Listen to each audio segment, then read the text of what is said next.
exploiter တို့ကိုပြန်လဲကြိုးစိုးပါတယ်ဒီ video မှာတော့ exploit code တွေစတင်ရေးရမှာပဲဖြစ်ပါတယ်ဒီပညာကမြင့်လေလေ exploitation technique တွေကရှုပ်ထွေးလေလေဖြစ်ပြီးတော့စနစ်တကျ exploit code တွေကိုရေးဖို့လိုပါတော့ကဲအတူတူလေ့ကျင့်ကြည့်အောင်64 bit မှာ32 bit လို့မဟုတ်ဘဲနဲ့ register ကိုတေချာအသုံးချလာတယ်ဘယ်လိုမျိုးလဲဆိုတော့အရင်ဆုံး call function ဆိုတဲ့ code ကို64 bit အနေနဲ့ combine လုပ်မယ်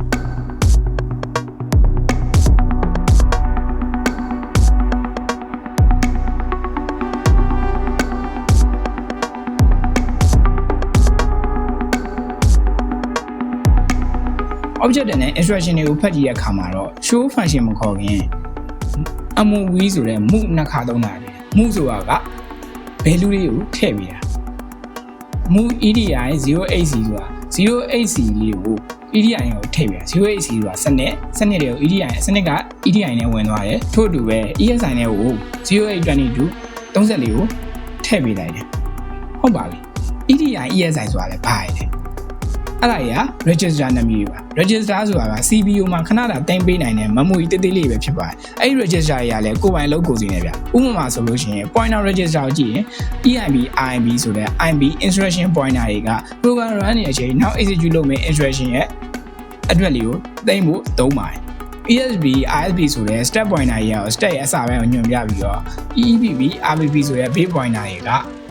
step ရဲ့အောက်ဆုံးကိုညွှန်ပြပါတယ်သူ့ကို frame pointer လို့လည်းခေါ်သေးတယ် register ရတော့အများကြီးရှိတယ်ရှင်းပြနေပြင်းစရာကောင်းသွားမှာမလို့ကြော်လိုက်မယ်ကိုယ့်ဘက်လောက်ကိုလေ့လာကြည့်ပါပိုသီးလေးပိုနားလေလေးဖတ်ဖို့နီးလန့်နေထက်ရှာနိုင်လေးပဲ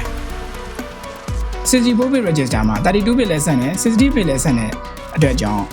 ခွဲပြီးသုံးလို့ရတယ်အခု program လေးလို့ value ကနည်းနေတဲ့အတွက်ကြောင့်64 bit program ဖြစ်ရတဲ့နဲ့ EDI ဆိုတဲ့32 bit register လေးကိုသုံးတယ်ကဲမှန် value လေးကိုတိုးပြီးတော့စမ်းကြည့်လိုက်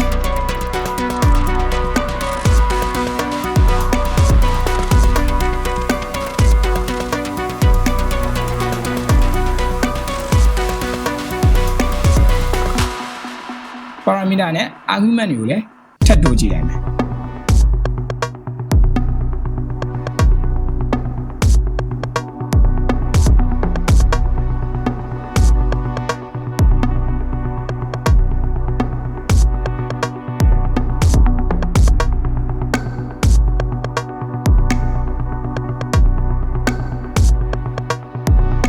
ပထမ argument A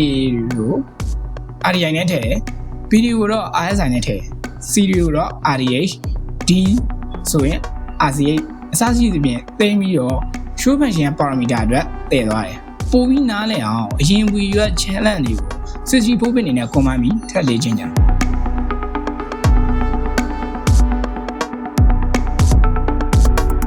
return အတွက်ပြတာလည်းဖြုတ်လိုက်မယ်အဲ့မှာတဘာဝကြာမှာပေါ့နော် GCC နဲ့ combine လိုက်မယ်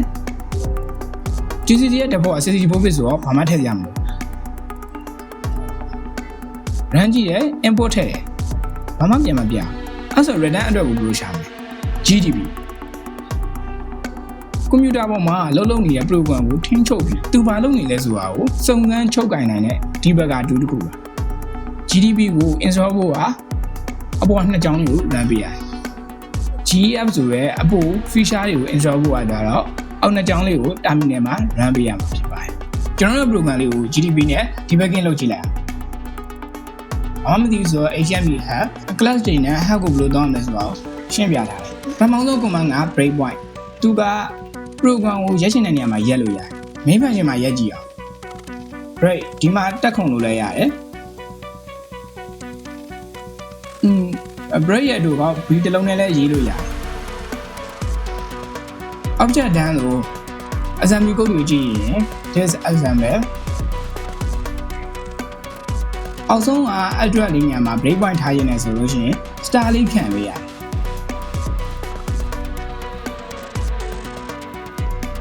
တယ် program run မယ်ဆိုရင်တော့ RU run လိုက်တဲ့အခါကျတော့သူ့ရဲ့အပူပါတဲ့ feature တွေရ register ရဲ့ value တွေကြည့်လို့ရတယ် stat ထဲမှာဖြစ်နေဥစ္စာတွေကြည့်လို့ရတယ်ဘယ်ကုတ်ကို run လာလဲဆိုတာလည်းကြည့်လို့ရတယ်အောက်ဆုံးမှာဘယ် function မှာရောက်နေပြီဆိုတာကိုလည်းကြည့်လို့ရသေးတယ်ကဲ break point ကနေပြီးတော့ဆက်ပြီး run နေလို့ရှိရင် continue နောက်တဲ့ break point မှာရပ်သွားပြီ ကိုနေမျိုးတို့ကစီနဲ့လည်းရေးလို့ရတယ်ပြ register ရဲ့အားလုံးကြည့်ရင် info register information တွေအားလုံးကြည့်လို့ရတယ်အပေါ်ကပါတဲ့ register တွေနဲ့အတူတူပဲ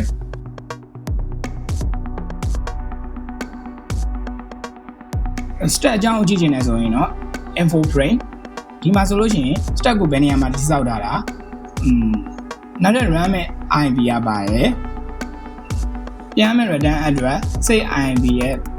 value လေးရပါလေအောက်မှာသူတို့ရဲ့ RBB base pointer ရဲ့ INV ရဲ့ stat location တွေကိုကြည့်လို့ရဒီမှာ INV ဆိုတာကနောက် run မဲ့ code ကိုပြောပြီးတော့ save INV ဆိုတာက return ပြန်ရမယ် function ရဲ့ address ကိုသိမ်းပါ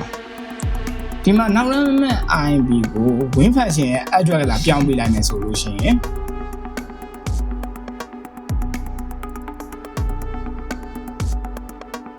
ဒီလိုဆိုလဲ win function run တော့ပြီဒါပေမဲ့ကျွန်တော်တို့က import ကနေ exploit လုပ်ရှင်တယ်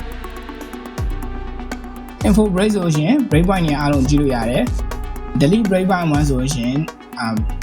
နံပါတ်1 break point ကိုဖျက်လိုက်တယ်IB ဆိုပြီးတော့ info break point အချင်းကြည့်လိုက်ရင်ပြတ်သွားပြီအကုန်လုံးဖျက်ချင်ရင် delete break point နဲ့ဖျက်လိုက်အ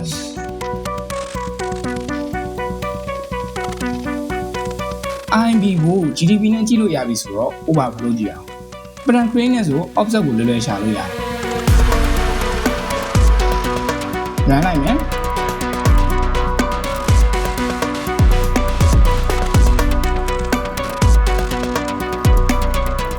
RBB နဲ့ IB ကလျက်ရှိနေဆိုတော့ base pointer လေးကို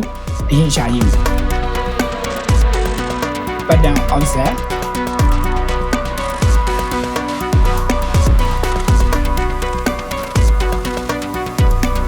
သူက64နေရာမှာရှိလောက်တယ်ဆိုပြီးပြောတယ် RBB ရဲ့နောက်မှာ IB ရှိရတဲ့အတွက်ကြောင့်မို့8ပေါင်းပေးရတယ်အတိအကျလိုချင်တယ်ဆိုလို့ရှိရင် info frame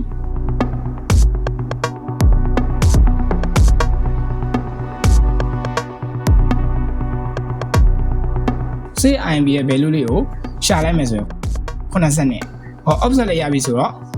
exploit code ရေးရအောင်ထွက်မယ် exit exploit code ကိုတော့ Python နဲ့ရေးမယ် Ubuntu ဆိုတဲ့ library ကဒီ exploitation ကိုလွယ်ကူအောင်ပို့ပြီးတော့လုပ်ပေးနိုင်တယ် process ဆိုတဲ့ function က program လေးကို run ပေးတယ်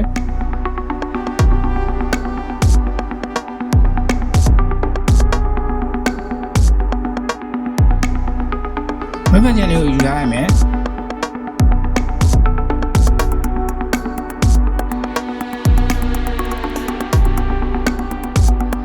ပြလို့စာရေးအောင်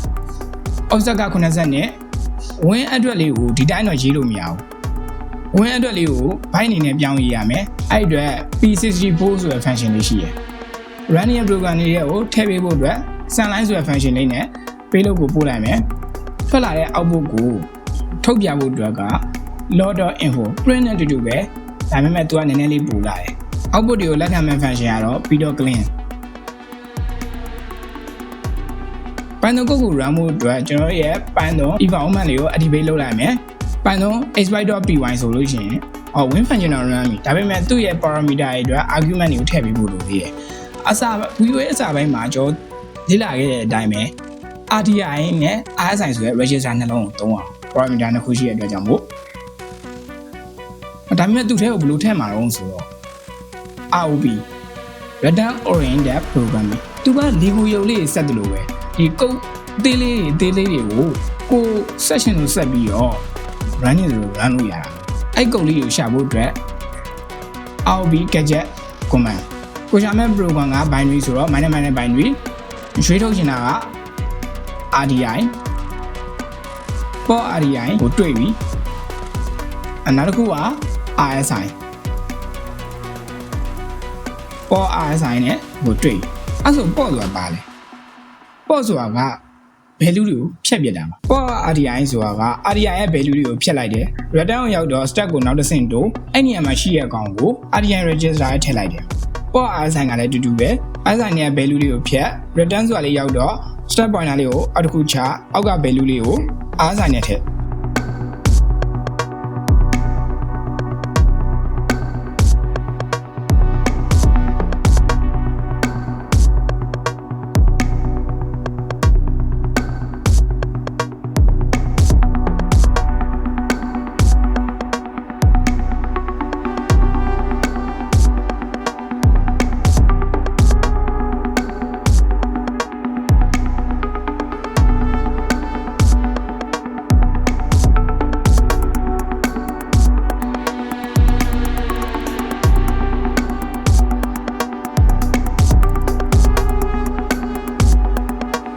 run ကြည့်လိုက်မယ်ဆိုရင်